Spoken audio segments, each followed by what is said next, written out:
बिस्मिल्लाहिर्रहमानिर्रहीम। जी बेटा, अब हम जो टॉपिक डिस्कस करेंगे वो शॉर्ट क्वेश्चन के पॉइंट ऑफ व्यू से और लॉन्ग क्वेश्चन के पॉइंट ऑफ व्यू से बहुत इंपॉर्टेंट क्वेश्चन है। और क्वेश्चन है फोर्स और मोमेंटम के रिलेटेड। यहाँ पर क्वेश्चन मैंने लिखा है, prove that F is equal to delta P over delta T. Paper में ये भी पूछा जा सकता है या आपको ये भी कहा जा सकता है, prove that change in momentum with respect to time is equal to applied force. यानी साबित करें जब किसी जिस्म में मोमेंटम तब्दील होगा टाइम के हिसाब से तो वो बेसिकली उस पर लगने वाली फोर्स के बराबर है। ये हमने क्वेश्चन जो है इसको सॉल्व आउट करना है, इसको प्रूव करना है।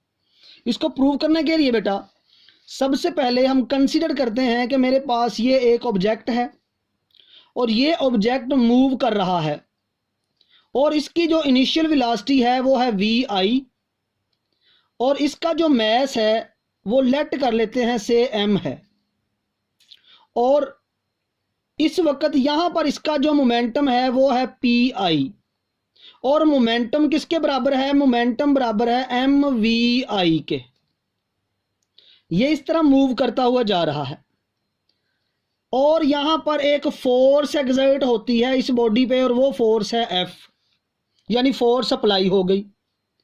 इस फोर्स के अप्लाई होने से इस बॉडी की जो वेलोसिटी है वो चेंज हो जाएगी और वो बन जाएगी से वी एफ।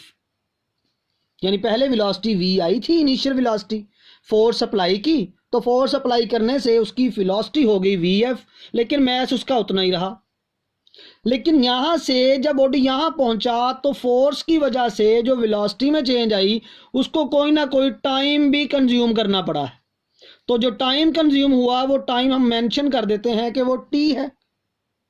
डेफिनेटली आप ये बात जानते हैं बेटा कि जब फोर्स अप्लाई की जाए, वेलोसिटी चेंज हो जाए तो बॉडी में एक्सेलरेशन पैदा हो जाता है। तो यहां पर जो एक्सेलरेशन पैदा हुआ वो ए है।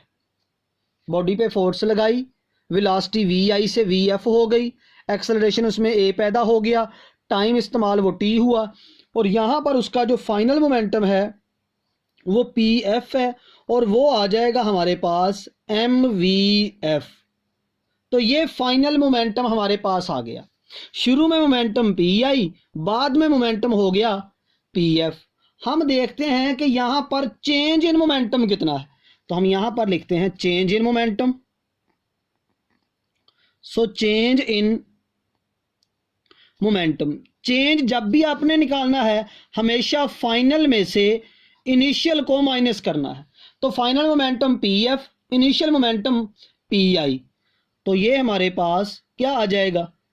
M V F minus M we I. Change को हम जाहिर करते हैं डेल्टा के साथ, मोमेंटम है इसलिए हम यहां पर डेल पी लिख देते हैं। तो डेल पी हमारे पास आ गया m V F minus M we i. अब हम क्या करते हैं, यहां से हम m को कॉमन ले लेते हैं तो ये आ जाएगा वी एफ माइनस वी आई और ये डेल पी। डेल पी का मतलब है चेंज इन मोमेंटम। अब हम अपने से दोनों तरफ टाइम पे डिवाइड कर देते हैं तो यहां पर हम लिखेंगे divided by T both side. तो दोनों तरफ हमने टाइम से डिवाइड कर देना है। तो जब टाइम से डिवाइड करेंगे ये आ जाएगा del P divided by T is equal to M V F minus we I over T. अब यहां से बॉडी जब यहां पहुंची है तो उसको टाइम टी इस्तेमाल हुआ है, सिर्फ टी लिख दें या आप डेल टी लिख दें, इससे कोई फर्क नहीं पड़ता। तो हम यहां पर भी डेल लगा देते हैं क्योंकि टाइम बदल गया, यहां टाइम कुछ और था, यहां टाइम कुछ और है, चेंज आ गया। अब ये हमारे पास del P over del t और ये m V F minus we I over del t या सिंपल टी, एक ही बात है। ये किसका फॉर्मूला है? तो बेटा ये फॉर्मूला आप जानते हैं, ये तो एक्सेलरेशन का फॉर्मूला है। Del P over del T is equal to M A, और एम ए जो है इसको बोला जाता है न्यूटन सेकंड लॉ। तो ये देखिए del P over del T is equal to F, तो ये हमारे पास फॉर्मूला प्रूव हो गया। तो इस तरह से ये लॉन्ग क्वेश्चन जो है आपसे पूछा जाता है कि साबित करें कि जब किसी जिस्म पे फोर्स अप्लाई होती है तो वो उसमें मोमेंटम में तब्दीली पैदा कर देती है विद रिस्पेक्ट टू टाइम, और इसी को न्यूटन सेकंड लॉ भी कहा जाता है in term of momentum. So ये है Newton second law in term of momentum. तो Newton second law in term of momentum जो है ये आपके पास है, और यहां पर change in momentum over time जो है अगर इसमें बात करें हम तो ये बराबर आ जाता है किसके, न्यूटन के, जो कि फोर्स है। तो यहाँ पर हमारे पास जो मोमेंटम है इसका यूनिट एक और भी पता चल जाता है और वो है न्यूटन, और ये टाइम इधर चला गया तो सेकंड, तो मोमेंटम का एक और यूनिट क्या है, न्यूटन सेकंड। तो ये बेटा आपका टॉपिक था, इसको आपने तवज्जो से समझना है, याद करना है, और ये बहुत इंपॉर्टेंट टॉपिक है। पेपर में ये शॉर्ट क्वेश्चन में भी आ सकता है और लॉन्ग क्वेश्चन में भी आ सकता है, और ये आपने इस तरह से ही इसको सॉल्व करना है।